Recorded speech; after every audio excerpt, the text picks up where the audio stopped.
Hey everybody, this is Carl back again for another Christmas spoiler movie review. And today I'm wrapping up the Santa Claus trilogy with the Escape Clause. Uh, already got the first two done. Uh, should be on YouTube pretty soon. Like and subscribe, share this with your friends. We're heading right on into it with the Escape Clause. Woof. Once again, directed by Michael Lembeck. Tim Allen reprising his role as Scott Calvin's Santa Claus. Now we got Martin Short as Jack Frost. Everybody else pretty much reprising their roles. Elizabeth Mitchell as Mrs. Claus, Carol Calvin. We got Judge Reinhold as Neil Miller, Wendy Crewson as Laura Miller, Leanna Mumi as Lucy. Uh,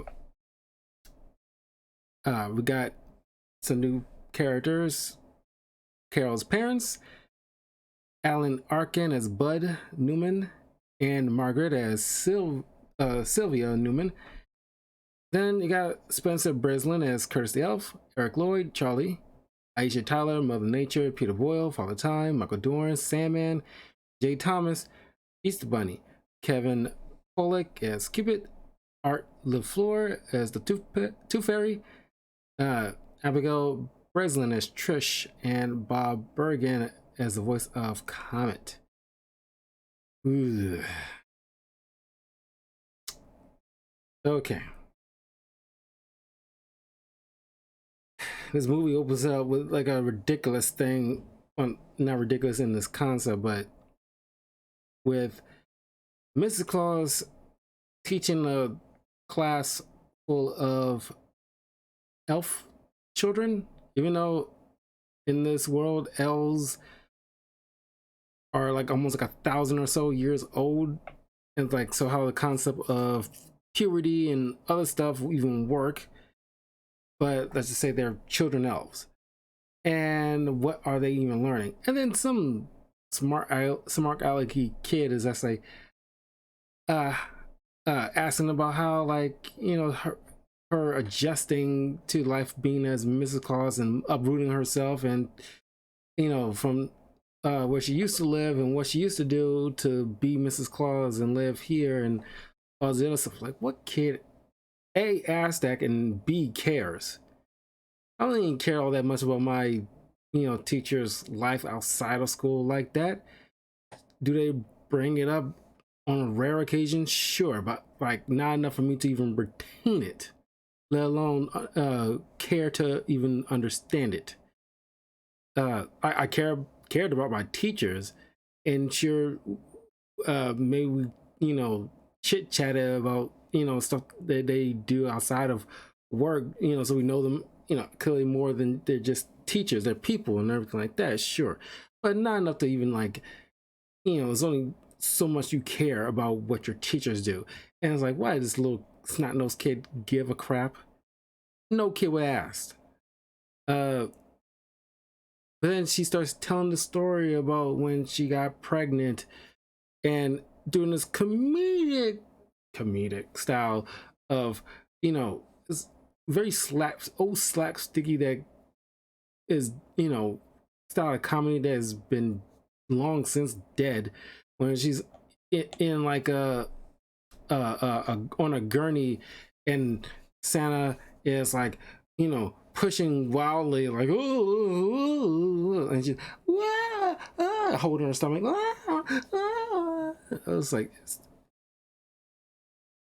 that's supposed to be funny. That wasn't even funny to me as a kid when, well, I was, you know, in my early teens at the time, but still though, it's like, God, is this supposed to be funny? It's like, I don't know, like I wanted, and this was, you know, roughly, it still made money, but still it was like a roughly, we didn't know better.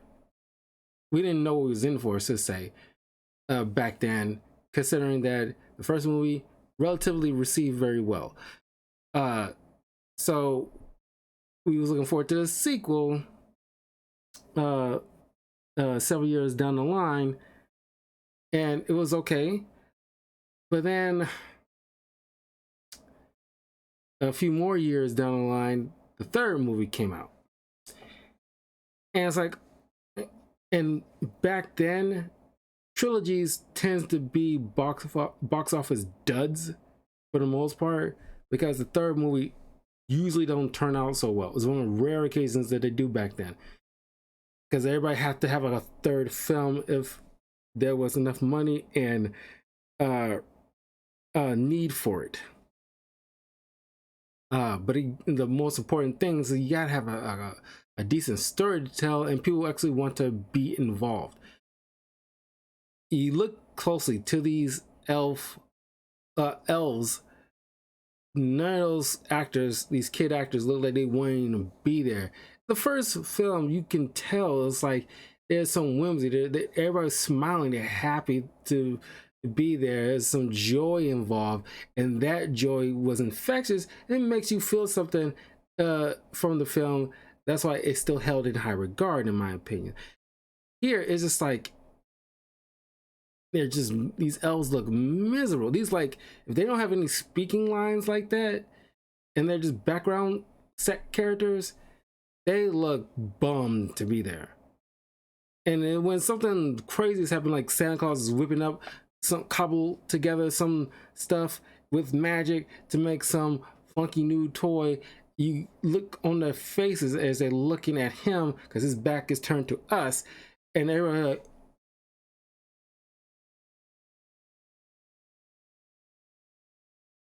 it's like, that's like, okay, you know, you just, what they should, I don't know what the director's mindset was. It's like, you can see the bloopers here. There, you know, it feels like most of them was probably even either drunk or just powering through it, this, you know, cobbled together mess. But it's just like the director wasn't telling, like, no kids, more wisdom. Like, come on, look like you're seeing, you know, something amazing or something like that. Give these kids some direction, so when you're filming this stuff, that way they're drawing their face, gives the audience something to, like, oh my god, what he's building must be like something amazing. It's gonna blow your mind. Like, oh my god. Right now, it's just like, if they're bummed, we're bummed. I was like, you know, why are we in here if nobody feels like they want to be here?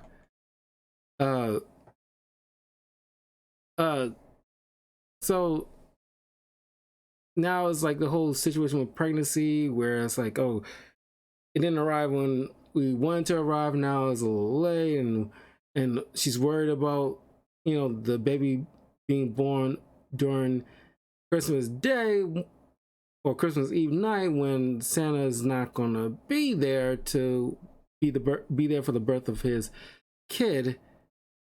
And it's like, and of course she's understandably, you know, emotionally upset, but it's also, I mean, she, like, at least she's like understands the fact that she doesn't want to come across as, like, you know, not understanding, but that gets progressively kind of like holding it against Calvin, you know, by the climax of the film. And it's like, it's the same complaint I have about Charlie and his little pissy attitude in the second film, where it's like, you know what this guy does once every year. Why you, like, you know, get, like, you know, holding against this man? It's like, and like, sure, everybody wants to be there for the birth of their kid. Who doesn't? Except one of those particular shady a-holes that up and leaves when they find out the girl's pregnant. Very rare, a small group of dudes that do that. Not saying that it isn't guys like out there like that, but by and large, men want to be there for the birth of their kid, and crap happens. Not something that they want to happen, but they're, you know, trying their best to get this stuff. You know, it's not like they're controlling the hands of fate to push this pregnancy as long as possible. It just, it seems like the ladies, it's like, I don't know, progressively begin like bitter, you know, hold it against them. Like I said, I didn't care for that. It seems like a terrible way to, you know, a lazy way to cause some kind of conflict. It doesn't even make any lick of sense. even if that was the main crux of the conflict between this couple, you could have played it smarter than that. But then now he's dealing with that as well, on top of the fact that now you got these council of special entities, even though you don't have no freaking the holiday icon for St. Patrick's Day, 4th of July, Halloween, Thanksgiving, nothing like that. You got all these superfluous, half of them are superfluous characters that don't really need to be there. They complain about like Jack Frost, played by Martin Short, who most cases I really enjoyed his acting in films back in the day, and currently with the Hulu show Murder in the Building. And him, Steve Martin, and Selena Gomez, their chemistry is fantastic. It's fun. And he's great in a lot of stuff, and he can be funny.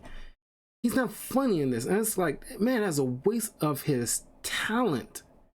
It's like, I don't know if he's just trying stuff and it doesn't work, and nobody, bothered to say nothing. But I don't know, man. It's like I always enjoyed, like, oh, Martin Short is in this. Oh, like, odds are I was gonna, get some kind of laugh out of this, and he usually is funny. Not funny in this, and that bums me out. So Jack Frost is getting in trouble because he is encroaching once again on Santa's holiday by leaving, like, static cardboard pictures of himself. Like, why would you leave a legit picture of yourself? It's not even like a caricature. Like, nobody knows what really, like, Santa Claus look like, or Mother Nature really looks like. It's just their own little warped human interpretation of what they think he or she looks like. You legit put in like a static image of yourself out there for the world to see, and they all irritated because he's using his powers in places that he's not supposed to be code, like the Amazon rainforest, and encroaching on Santa Claus' holiday, leaving posters everywhere and things like that. And so they want to suspend him from the council of entities or whatever. And of course he offers up a legit grievance, I got to admit, because he lay out to Santa Claus about, like, you got like the Coca-Cola industry, you got you got this, you got that. His list, it was like, kind of, you look realistic wise, kind of makes sense given the fact that his branding is like, because more so capitalism is all over the place.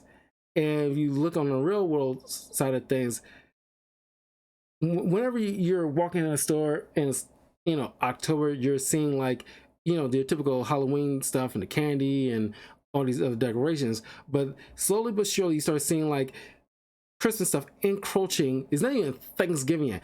When I was in my early 20s, that's when you started seeing like, by November 1st, all this Christmas stuff is pouring in. It's not even Thanksgiving yet. You're not even giving like Thanksgiving time in the sun. Now it's starting to creep into October at this point. And it's like, listen to his grievances. It's like, to make a fair point, Santa Claus is kind of like, it's not even his fault. It's just like capitalism as a whole. It's like, okay, you're, creeping into territories that you're not supposed to be in. So you're kind of giving Jack Frost grievance over something that you're doing. So it's like, he raises a fair point at the very least, that y'all don't even bother to hear him out because you think he's an insular character, and it's like, it's not it. He's a harbinger of the winter solstice. If anything, you count on him to, it's kind of like like a horn cry to winter is coming.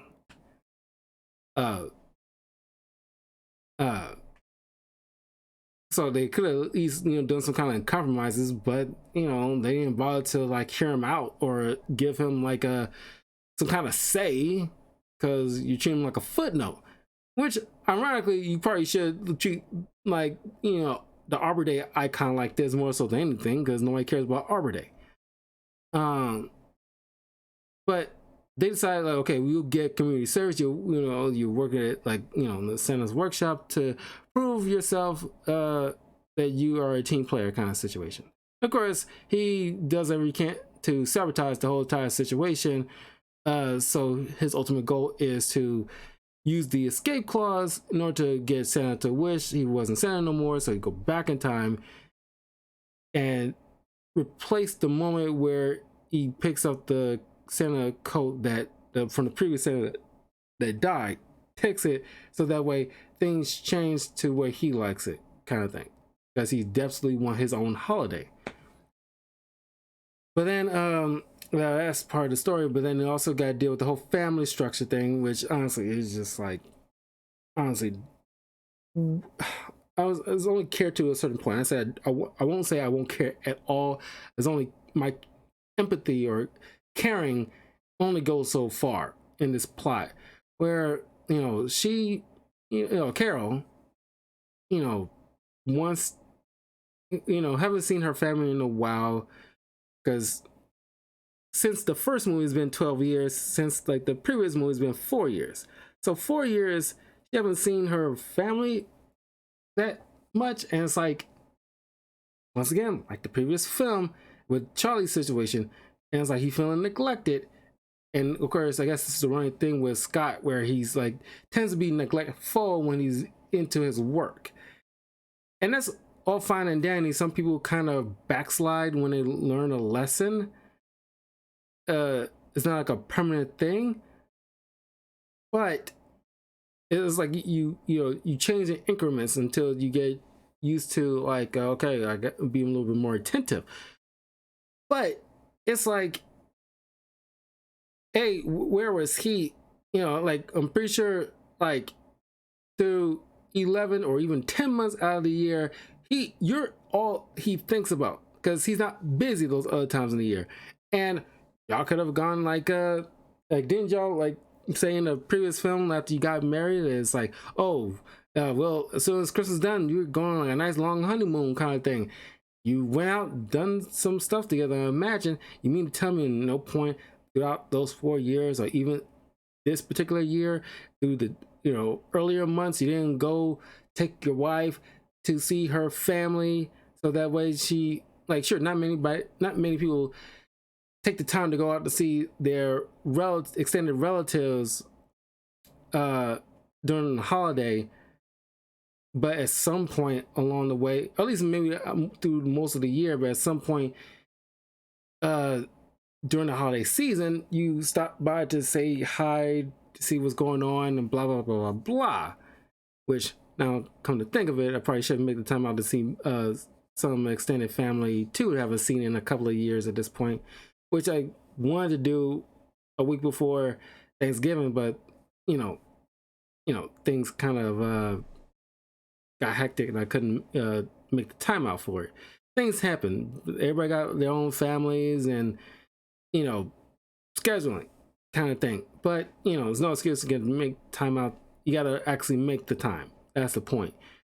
Scott had to make the time out of the 10 months of the year at some point to go see not only his family but her family, because they offer, once he does meet them, because he decides, okay, I gotta bring her family, her parents, to the North Pole, pretend it's Canada, convince the elves to make the North Pole look like something out of Canada, with all these paraphernalia, Canadian paraphernalia all over the place.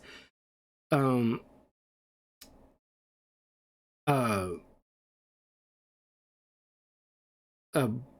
the father points out, it's like, without any yelling or anything like that, cliche like that, but he just makes a statement. It's like, we haven't seen our daughter in such a long time, ever since she got married to you, which all intents and purposes you eloped. So they wasn't there for their daughter's wedding, which I imagine will be a big deal for, not imagine, it definitely would be a big deal for many parents, for bride or groom, that they would be there to see the, marriage of their kid. Legit grievance. So Scott and Sandman go down to get the parents, and the plan was to, once they in the sleigh, Sandman will put them asleep so they can, fly them all the way to North Pole without them raising suspicions, because they try to keep the secret of Santa Claus because they don't want to get all this crap out there, potentially any of them slipping up, which would be a danger if, like, they get really up there in age and start getting dementia and start saying all kinds of wild stuff. Then again, who would believe them? But then they go off on this hokey, like, Yosemite story, and it's like, and then you see, like, Michael Jordan just, do the whole, like, take his Sandman sand and put him on sleep, poof, and they knocked out on the couch, even though it's like, plan was getting him in the, now we gotta carry him into the sleigh at this point. And it's like, just, you really need to do poof, and you just go, you could just, you have to actually make the sound poof. You could tell the level of care they had for this film. So now the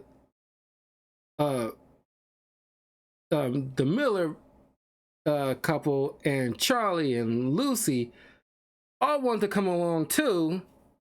There's like a big family, togetherness thing. And so like, it's got, oh God, now I already got like a handful as it is. Now I gotta bring all you guys along.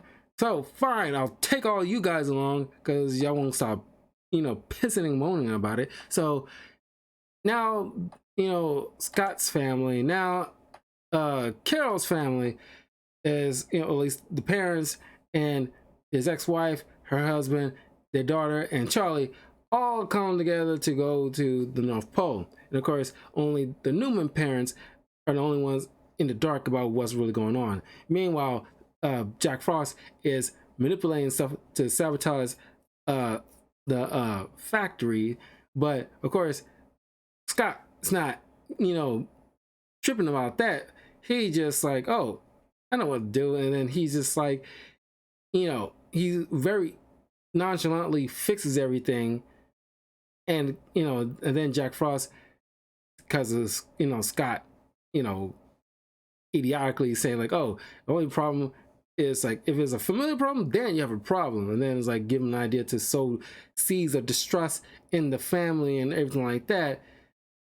So now cause even bigger friction between the Newmans and Scott. And more specifically, his wife. When things go pear-shaped, Jack, who happens upon the snow globe room where they keep the magic snow globe with the image of Scott inside, there's magic where it's like, convinces Scott to say the words, "I wish I was never Santa Claus," and then it triggers it, and now it goes back in time where Jack before Scott was able, the past Scott, it's funny how multiverse MCU things going on. We're learning a whole lot more about time travel and multiverses and parallel timelines and stuff like that. But now it goes back to 1994, right before Scott acknowledges, the previous Santa falling off the roof. Jack Frost intercepts, takes the coat, puts it on, and he takes over legally as the new Santa Claus. Now the timeline changes, is a parallel timeline now, where now Jack is Santa officially, and which is funny because like, where's his Mrs. Claus in all this? Because otherwise he would have to regress. But now he's turned the North Pole into a giant theme park. The elves are miserable. How can you tell? They've been miserable the whole doggone time. And now, because this new timeline, Scott maintained his course in his previous job. Now he's head of this toy company.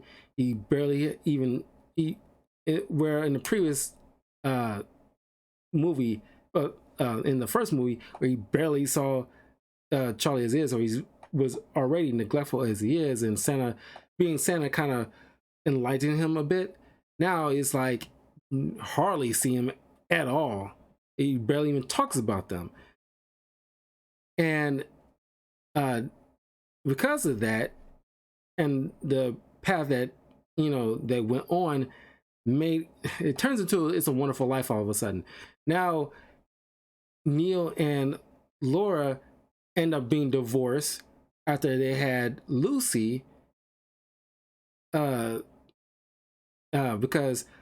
all the weight of being a father laid on Neil, because Scott wasn't present, period, at this point, at a certain point. And Charlie becomes a huge delinquent as as he got into a teenager. Lucy's now in the same position as Charlie was in the Santa Claus 2, and not bright and cheerful.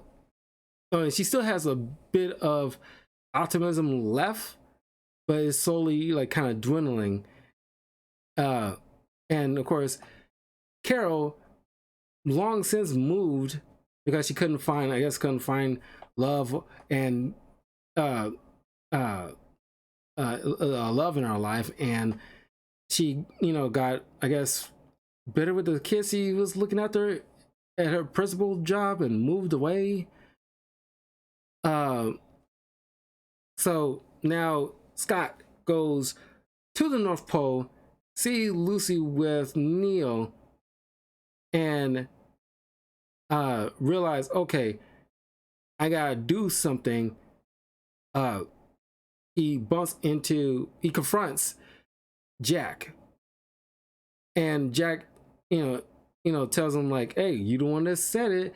And of course he hands Scott this little promotional candy cane pen. It's also a recorder, and because he turns the whole place into like a theme park. He doesn't really do any of the real Santa Claus work. Matter of fact, he has parents pay to get the kids on the nice list so they can get their toys and everything like that. It's a whole thing, is capitalism at its worst, which is something to tell in that. I kind of wish it was in a better narrative, but since he stupidly gave Scott a recorder, Scott turns it on and and tricks him to saying the words, "I wish I was never been Santa again."